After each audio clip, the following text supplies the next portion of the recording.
Hmm.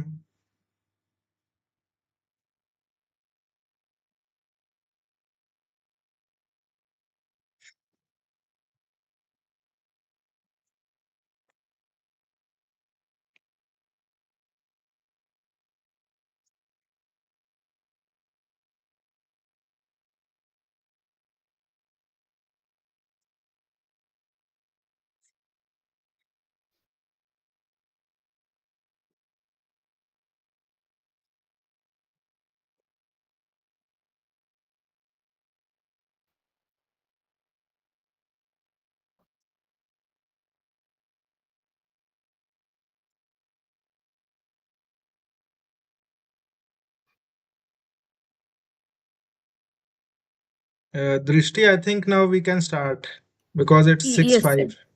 Yes, sir. Hello, good evening, everyone.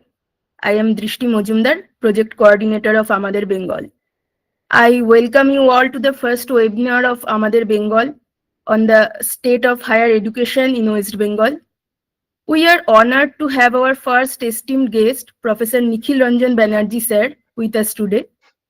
And this is to inform you all that this session is being recorded and we are live on YouTube.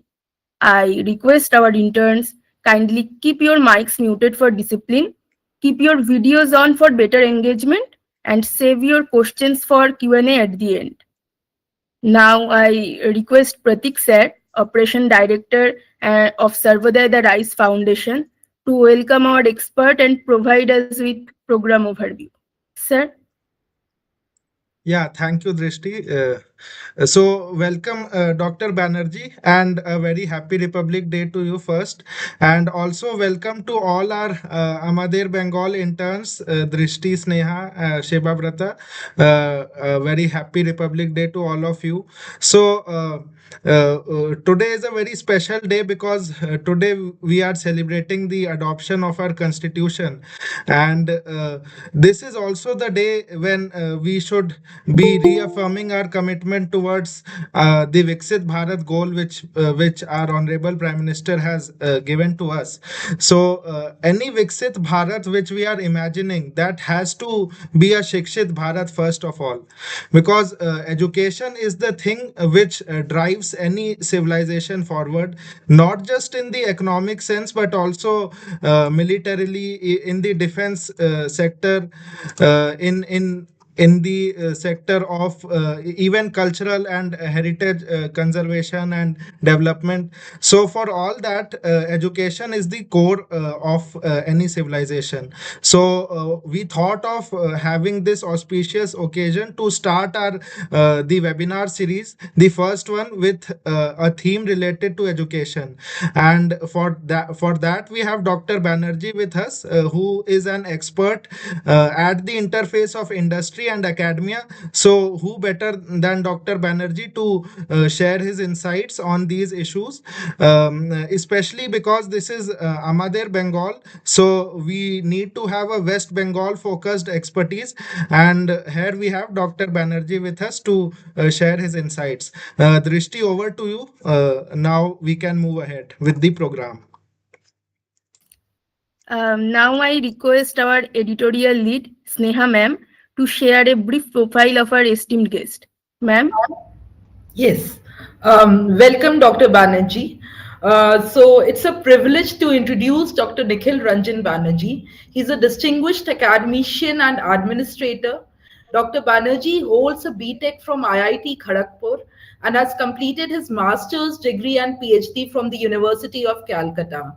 His career spans academia, government, and industry, with senior roles in the government of West Bengal, Coal India Limited, and CESC Limited. He has held several eminent leadership positions, most notably as the founder vice chancellor of the Bengal Engineering and Science University, Shibpur, now the Indian Institute of Engineering, Science and Technology, Shibpur. He has also served as the former chairman of the West Bengal Electronics Industry Development Corporation Limited, former chairman of the AICTE Eastern Regional Committee, and the former chairman, Board of Governors, NITTTR, Kolkata. Additionally, he has been an independent director at the Garden Reach Shipbuilders and Engineers Limited and other leading organizations. We are honored to have you with us, sir. Thank you, Sneha. I'm delighted to be with you. Such a learned gathering of learners as well as students, and some of us are teachers.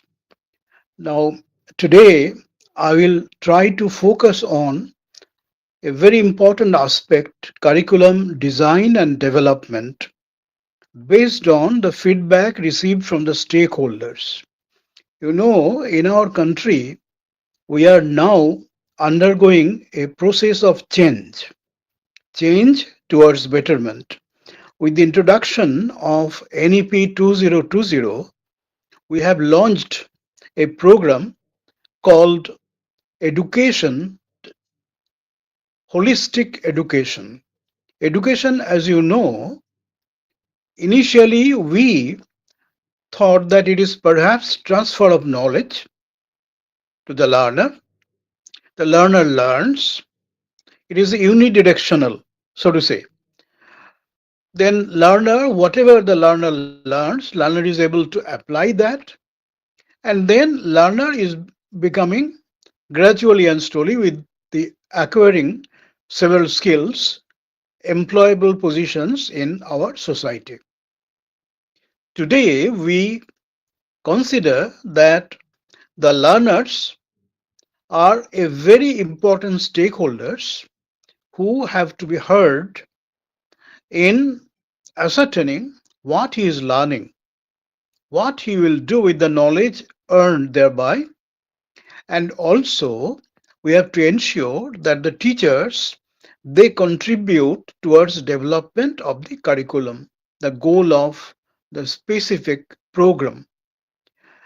So teachers, learners together they learn how to learn and how to teach. And as you know, we jocularly say learning begins with unlearning. A teacher, during our times, when he used to enter the class, we had blackboards. Now, of course, we are having whiteboards. He enters. I still remember my teachers, he has to clean the blackboard and then he has to start. Now, this is equivalent to unlearning. Whatever you have learned, you have to start thinking, you forget about it, and you try to learn new things in the new environment, things which are important for human society today. Now, all these started, and in course of our educational journey, students today are finding a lot of problems. You know, we have in our country shortage of teachers. I will focus only on West Bengal today because we are considering West Bengal. Now, on the one hand, UGC has prescribed a ratio. We call it student faculty ratio or faculty student ratio. They have prescribed for universities and affiliated colleges to follow to get UGC or AICTE recognition. This is scientifically based, and unfortunately, on the basis of student faculty ratio, most of the universities and affiliated institutions in West Bengal they are below the mark. As a result, the process of education is suffering quite a bit. Now, this is an area which has to be looked into. Now, fortunately, education being on the concurrent list, both the government of India and the government of West Bengal, they have to look into it. How to provide teachers appropriate number based on the recommendation of the UGC. Secondly, the teachers I mentioned initially, they have to learn continuously from the UGC website, from the uh, AICTE website, various programs launched initially by IIT Kharagpur, followed by IIT Madras. Now, they have all these programs under the NPTEL program, as we call it, National Program on Technology Enhanced Learning, now which is now a part of the SWAM program launched by Government of India. Now, those are available for learning. Additionally, I'll call it lateral learning. Now, both students and teachers can take recourse to these learning materials or learning uh, facilities available on the net. Now, the question is, what about rural Bengal? There we don't have this internet facilities. Disturbed with resources. Who will provide the resources? So again, the question comes: fund. Resources crunch is a major problem. Unfortunately, again, we in India, we are unable to allocate at least 5 to 6% of GDP on education. Education and health both are suffering. So I don't know when things are going to improve.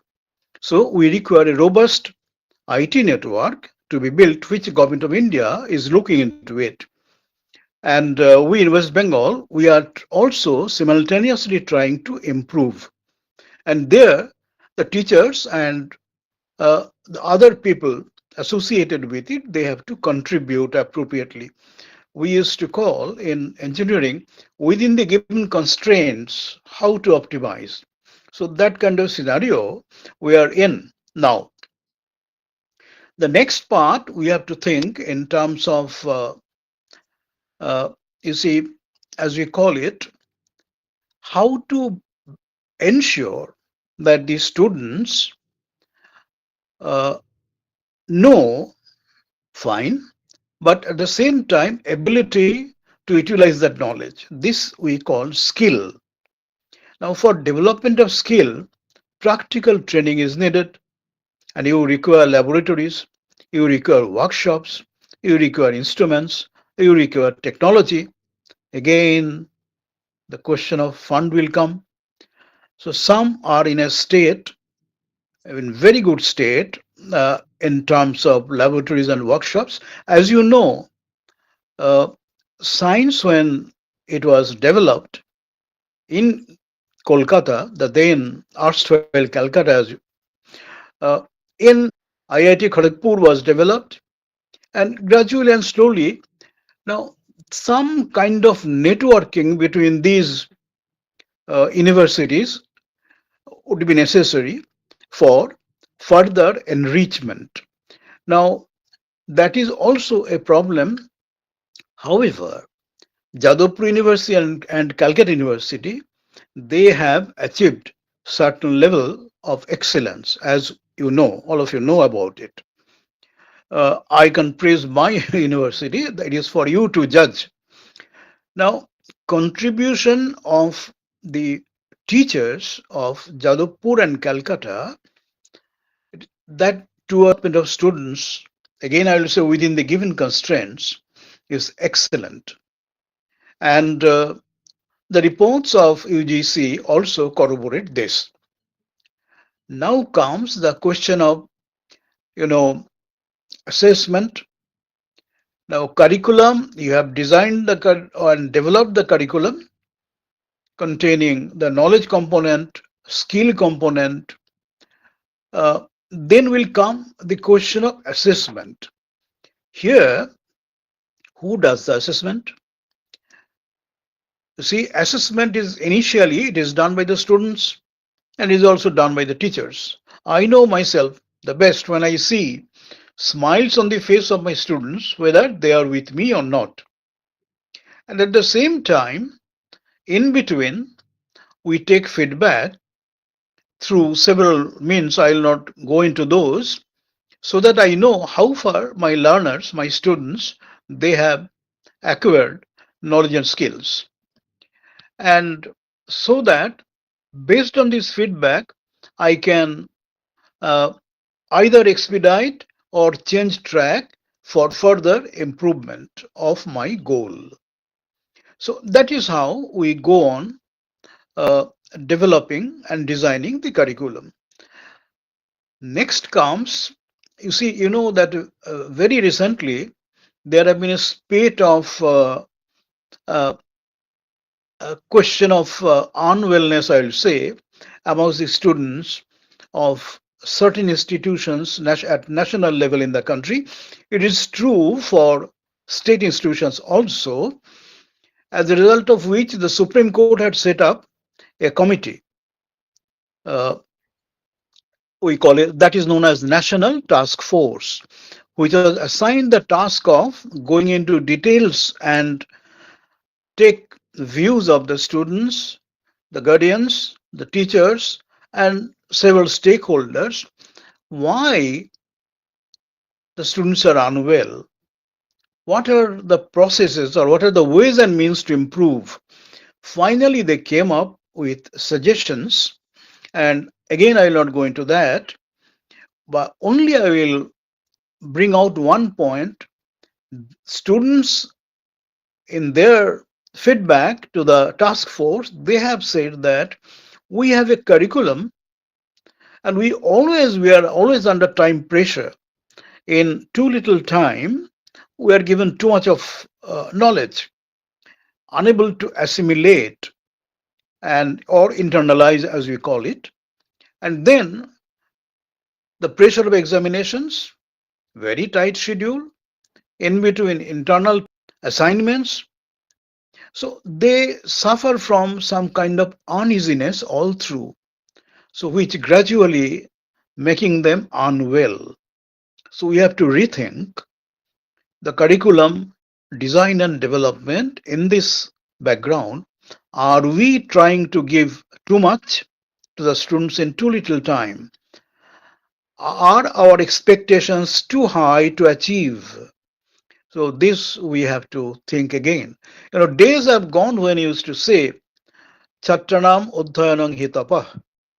Today we can't expect students to be inclined to learn more and more and in too little time. So this is another area. So again, taking all these factors into consideration, NEP 2020 has thought about bringing in wellness programs for students.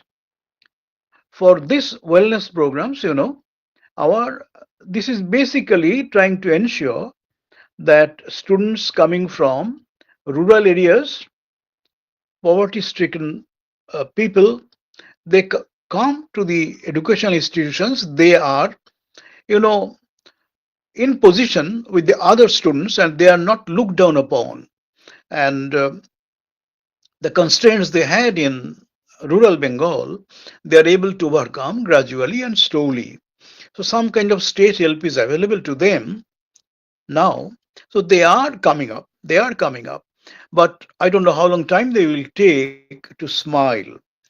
And as a teacher, I want all my students to smile forever, so that with their burning eyes, you know, uh, they have an inner urge to improve and contribute to human society, so that progress is made faster.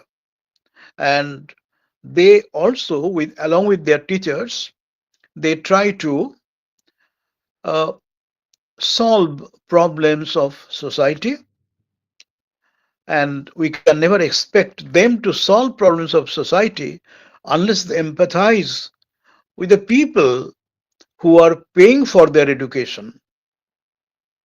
It is through the tax paid by our countrymen, by their parents, by everyone in our society, that their education is being made a reality. So they have to remember this, and they cannot forget their roots. Engineers, doctors, scientists, and the parampara of our educational system has been Our engineers, our doctors, our teachers never forgot their roots. Never, never. So that's how they have to move forward. And they have to empathize always.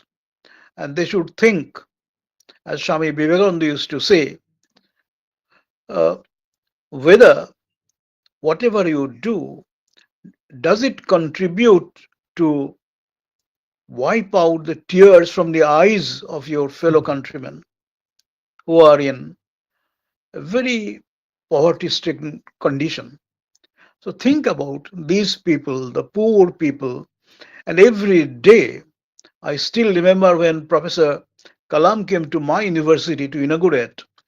Uh, See, he asked my students every day try to do one good thing, dear students. And how many of you are here? So this will be accumulated 365 good deeds in a year. And this is a 4 year or 5 year program. So how many good deeds you will be doing? Students as a community. Think about it. So that's how small steps will enable us to move forward. And I do believe that NEP 2020, the prescription made in terms of these will help us in developing appropriate uh, kind of curriculum, de- design of the curriculum, development of the curriculum, evaluation, and the kind of assessment that we want to do. And in this country now, to because the number of students are very large, we try to go through MCQ. MCQ, it does not test, or it is not able to test your creativity, your application part so accurately. Sometimes people who undertake rote learning systematically, they do well. I was associated with the West Bengal Joint Entrance Examinations Board also, and this was our observation. Although, because of the number, control of the number, we had to introduce MCQ, but we retained certain questions where 30% at the time when I was there of the questions where short answers had to be given by students, so that we could know whether it is through rote learning or through assimilation of knowledge and development of skills. So this is how we have to think about the entire framework. Now, what has been prescribed by UGC or AICTE? Now, for engineering education, the AICTE started accreditation program. Now it is done by National Board of Accreditation, and in our state, the not I'm not I cannot say that I am happy about the results of accreditation, but many have not yet started the process of initiation of accreditation. A lot of fund has come to different colleges. I was associated with some of the Eastern Indian, some of the universities of eastern part of our country through what is known as World Bank project as a mentor. And the same state of affairs we found. Somehow we are trying to, pick up in terms of accreditation and obtaining NAC. That is also under, flux now, but things will improve, we do believe. So this is how we have to, through this kind of academic audit, we have to improve. And education being a service, we can also think in terms of uh, ISO, obtaining ISO certification for to begin with in educational institutions where the industries they follow this process, and thereby they have developed a robust written down a a robust system.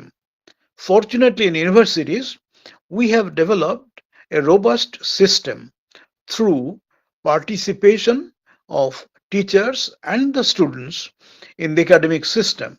Uh, Syndicate, senate, in some places, executive council, uh, like that. And with the participation of teachers and students.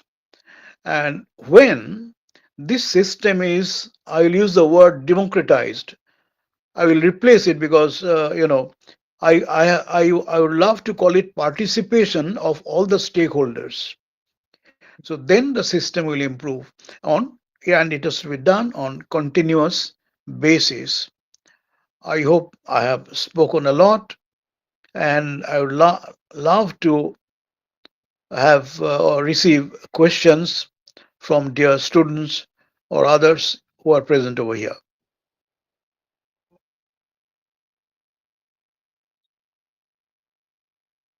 Yeah, interns, you all can now go ahead with the questions, whatever you all have.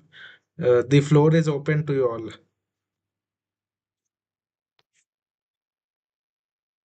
Yeah, Diptangshu, go ahead. Yes, thank you so much. So I'm Diptangshu Chandu, and I am a former student of Jadavpur University. So right now I'm pursuing masters from Berkeley Institute in Pune. So sir, I have two questions for you, which are kind of interconnected. Sir, you spoke about NEP and the way it's intended to improve the educational quality in India. But also, I want to ask you that do you really think that the way the provisions of NEP have been provided and the way it's turning out, it's actually beneficial for the students because of the various points we see there, the multiple vocational training, alternative vocational training courses which have been provided, the many exit points which are provided in this NEP curriculum, and also the 4 year undergraduate course, which is shifted from a 3 year one to a 4 year one now, where in the fourth year the students are it's mandatory for the students to write a graduation thesis and then get it make a video on it and also try to get it published and all within a very short span of time. And also under the since I was from Jadavpur University, so we have all faced this problem when I was there doing my graduation. The problem of funds, the center repeatedly withholding funds for the state universities, especially in universities where the central government and the state government are not from the same party. So it's essentially not a double engine sarkar in West Bengal. So we have repeatedly faced these problems and we still face these problems. So under the NEP, I really don't know how the education system is going to get improved. So if you can help us or say something about this. Thank you, Deepangshu, for the question you have raised. NEP is a policy, okay, to improve the system. It has just been started in some universities, in some areas, in some places, in West Bengal also. But initially there is always a question mark. Whenever you start a journey, it is something like, I always remember, rather as a Bengali and then as an Indian, I always remember Tagore. Uh, I will not translate. পুরানো আবাস ছেড়ে যাই যবে মনে ভেবে মরি কি জানি কি হবে. When I leave my old abode for a new one, I don't know what the uncertain future will bring to me. Now, I also have questions in my mind. The change should not be very sudden. It has to be by steps. And whatever structural reforms NEP has recommended, those have to come slowly and gradually. And as I said at the very beginning, with the participation of teachers and the taught, suddenly if you do it, implementation will be a problem, and it will also be a problem for industry to judge. I'll tell you, since you are an engineer, you see, technical education in our country is having three tiers. One is the ITI system, one that is the vocational, One is the polytechnic system, and one is the engineering college or higher education system, higher technical institution system. Uh, all these have been, not truly addressed in NEP. Vocationality is there, but polytechnic education in its present form has not been truly addressed. Maybe some more reinforcements will be done in future. But for higher education at universities or engineering colleges level, especially since you are doing masters, and you said COE Pune, isn't it? No, sir, it's from Gokhale Institute. I'm not an engineer. I'm doing my master's in economics. So I was Okay, economics okay, graduate. okay, okay. I was thinking about that, but Yeah, yeah. doesn't matter. But at the same time, please bear in mind that it has to be through gradual and slow steps or paces. Uh, so this again we have to think about before we make any further jump. But let us throw our attention on the positive aspects of NEC. As I mentioned, the provision of SWAM platform, then thinking of addressing the problems of unwellness amongst the students through several processes and participation where both the teachers and the students can address these problems. I have, because I come from a village in West Bengal. I was born, and we are the only Brahmin family in our village. The rest are all Muslims. But we never had any inhibition of going to the mosque. We didn't have any temple in our village, but we had a mosque. We didn't have any problem. And we used to go there on several occasions. I have several friends. I have crossed 80 on the wrong side of 80 now myself. But again, it is a question of your uh, state of mind. How do you address it? So again, whenever you are in a problem, if you refer back to the leaders of education, your teachers, your mentors, you will get the answer. And I do believe that there is no shortcuts to excellence.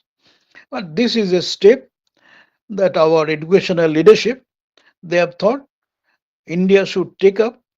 And then for changing course, as you know, it is not at all difficult.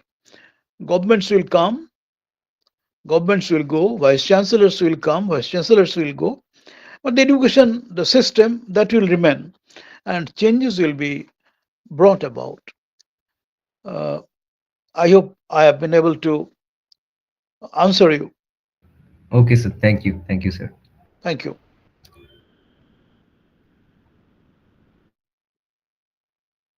Yeah, anyone else after Diptangshu?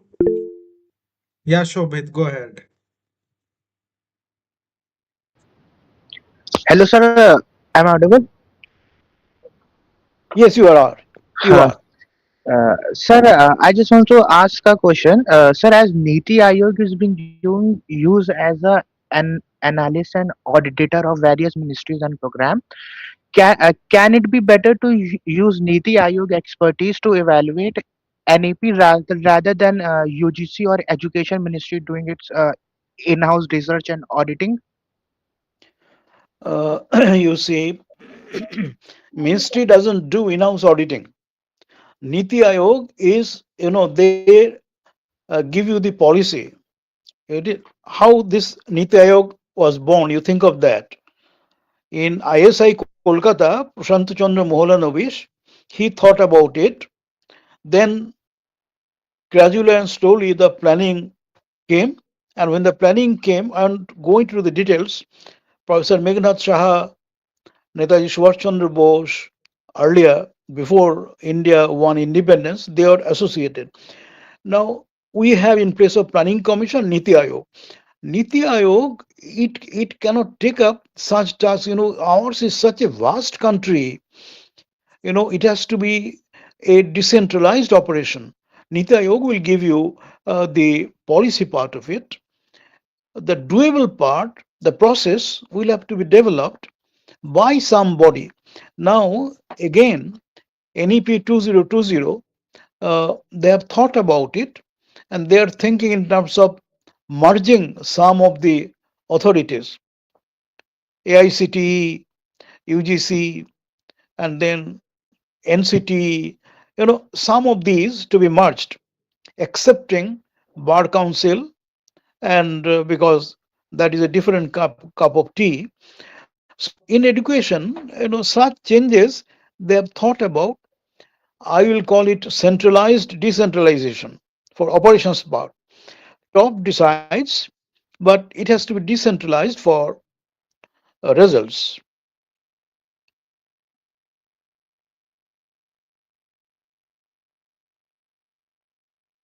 Any other? Okay, sir. Thank you.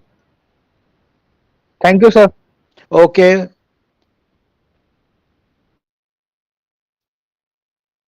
Okay, after Shobhit.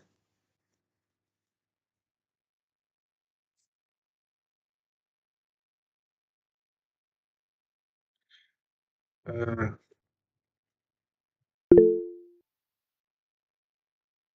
yeah, yeah, go ahead, Sneha.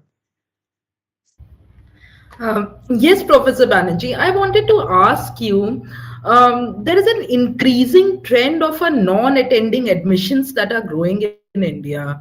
The children are getting admissions into the colleges, but they are not attending the universities. They are just getting degrees. And on one side, we are talking about the skill development, and on the other side, there is an issue of this type of issues that are emerging.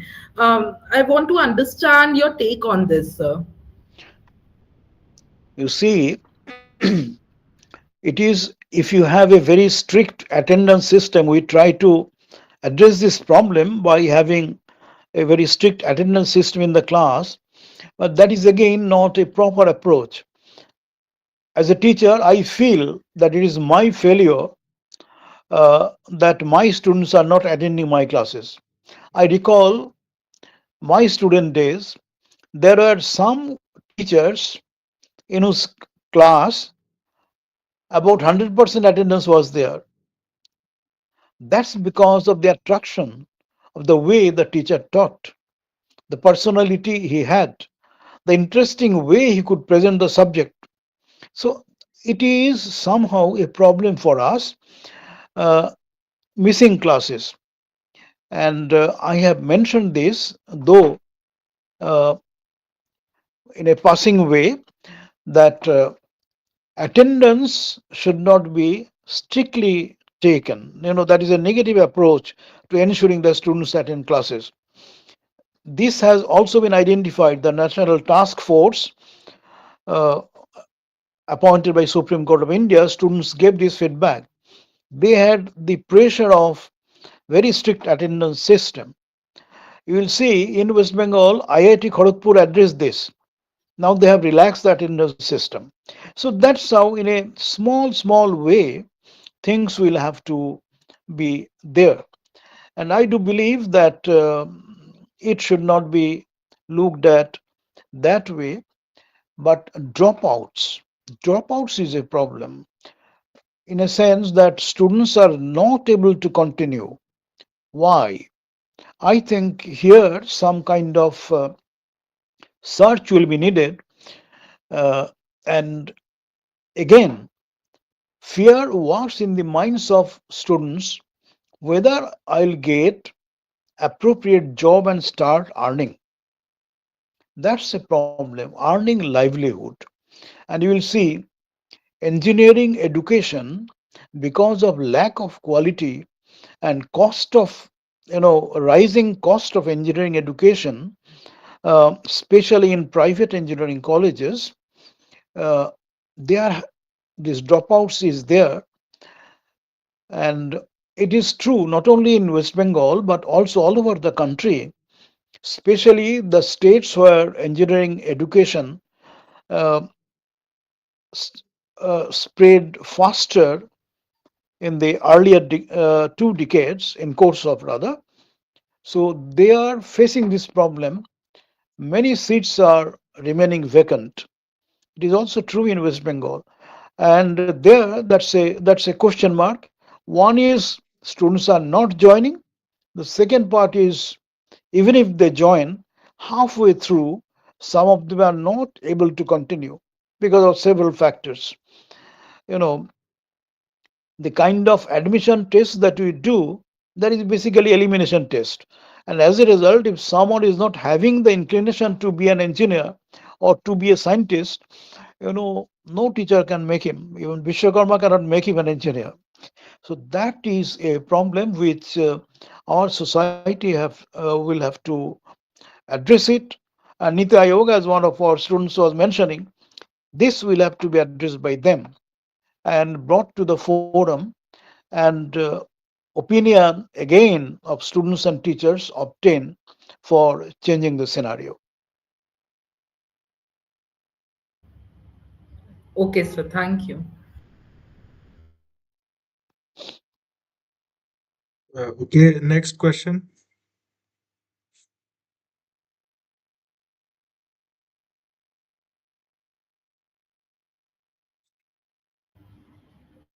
Okay, sir. So I also have one question.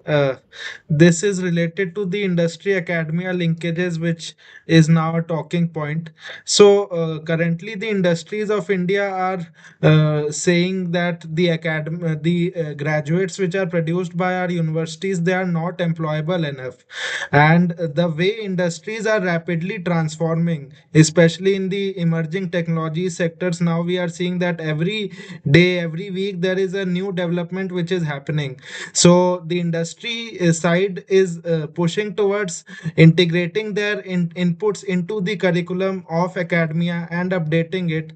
But then academia also has the challenge of ensuring that the fundamentals of the curriculum are maintained while the emerging trends are integrated. So how do we balance these two trends which are there? So one trend is the rapid transformation which needs to be integrated, and the second is the goal of academia, which is to produce graduates who are very strong in fundamentals and are more open to various jobs, not just a particular industry. So how do we balance these two trends? Yes, thank you for the question. A balanced approach, as you mentioned, that is necessary in industry academia participation. Since I have both industry exposure and academic exposure, I can tell you that there is a concept misconception in industry. Educational institutions cannot make students industry ready. Only they can have students who have the fundamentals, basics, and it is the job of the industry to develop him through training programs to make them suitable for a specific industry. Now, NEP 2020 and even earlier to that, there was internship program for students, and NEP has suggested, and some of the universities like Jadavpur, Calcutta, their teachers are in constant touch with industry. They collect industry problems as research problems, sometimes as project problems, and try to give possible solutions and ideas to industry. So this kind of, and you know so there has to be internship for teachers and internship for students. And you will see we had this integrated in the curriculum, summer internships. Now it has to be, internship has got to be in different phases during the progression of the course, and here industry help is necessary. And as you know, in West Bengal, you know in place there is not much of growth of industry. Mm. As a result, what is happening, internship in West Bengal for West Bengal engineering students, polytechnic students, or ITIs, it is not possible. So they have to go elsewhere. Now again, they have their own students. So some kind of a multiple approach has got to be ensured. And here, the for obtaining such internship, a vigorous movement has to start in the country so that participation is there. I am happy. I worked very actively in CII and other chambers of commerce when I was in industry, where we had technical education and training subcommittee, and they addressed this problem. They tried to, together we tried to solve this problem. We went out and we helped. I remember when I was in Webel, such training programs we also had in our IT sector. We tried to enhance with their participation. Now, this is how it has to be intensified, and proper other aspects. Some industries are there who have thought about it. Because I'll let you know that when I was in industry, I was elected as a member of the Senate of Calcutta University because I'm an ex-student of Calcutta University. How could it happen? It was through election. Now I could bring some light from industry to the educational management system of Calcutta University. So likewise, representation of industry in the board of studies, in the senate, in the syndicate, this will be very, very, very, very helpful. And as you know, and we appreciate that contribution of industry in the development of science and engineering education in West Bengal is great. You think of the Jadavpur University, Calcutta University, we always salute the forefathers, the founding fathers of Jadavpur, Calcutta, Shibpur, and the scientists they developed all through. So here, industry participation is necessary, and it is very, this is a long story in Bengal. Sir Rajendranath Mukherjee, Sir Biren Mukherjee, and you think of all of them, Taraknath Palit, and so many people, the Tagore family, so many, they have got a lot of contribution in the development of science education, science and technology education in our state. Some people, you see, I can mention Acharya Prafulla Chandra Roy, who thought that without industry, Bengal cannot prosper. So Bengal Chemical he had set up, and how from the laboratories of Calcutta University, Rajabajar Science College we call it. So he spread this message. Maniktala, Panihati, he had set up Bengal Chemical, and even now we have several. It is now a central government undertaking. So that's how industry contributed, universities and institutes developed, and they work in tandem together. Together, one helps the other.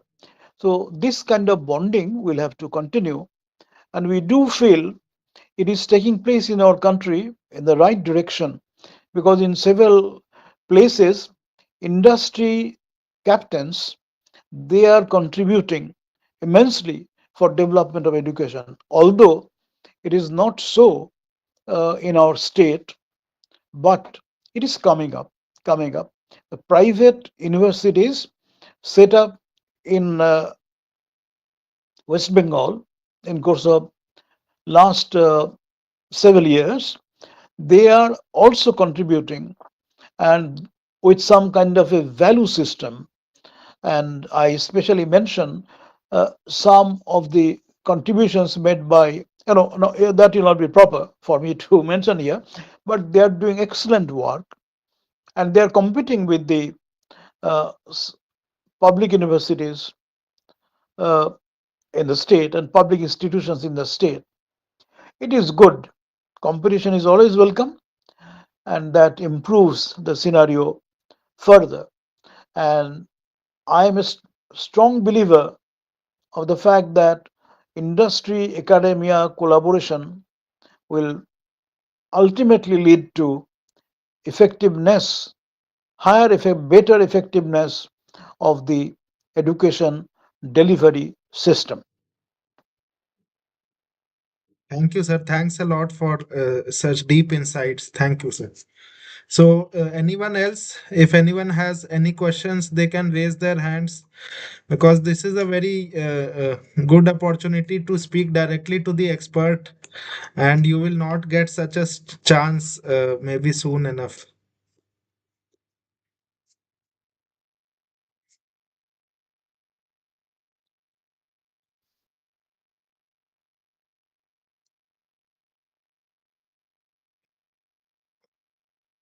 Okay, so I think, sir, the questions are more or less over.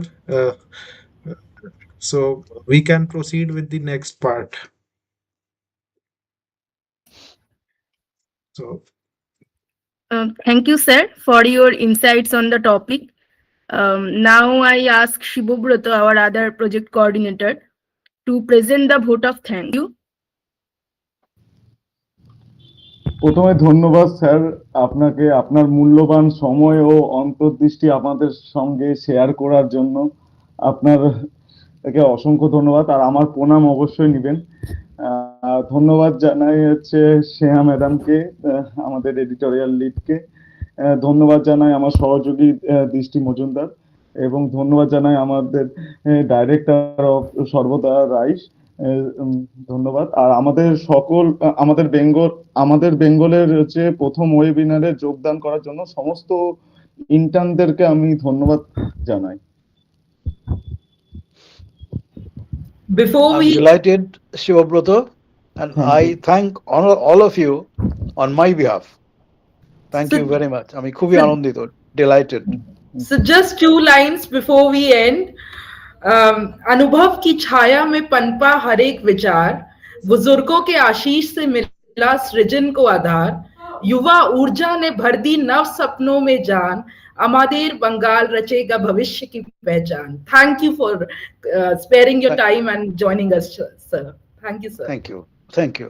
Thank you. thank you, sir. Thank you. Thanks a lot. Thank you, sir. Thanks a lot. Thank you all the interns for Thank you all joining interns. us. Hope it was a good experience. I think we can now end the session. Thank you. Thank you.